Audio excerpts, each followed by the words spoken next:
যখন কোনো বেডা আপনার কাছে লিফট চাই।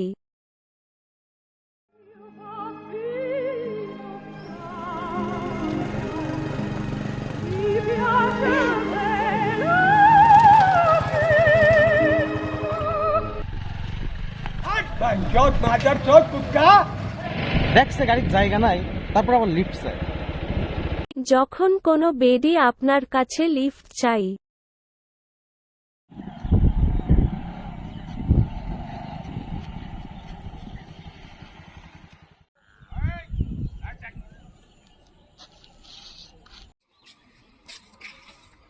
আচ্ছা ভাইয়া, আপনি তো আমাকে গাড়িতে নেবেন, আপনার গাড়িতে জায়গাই তো নাই।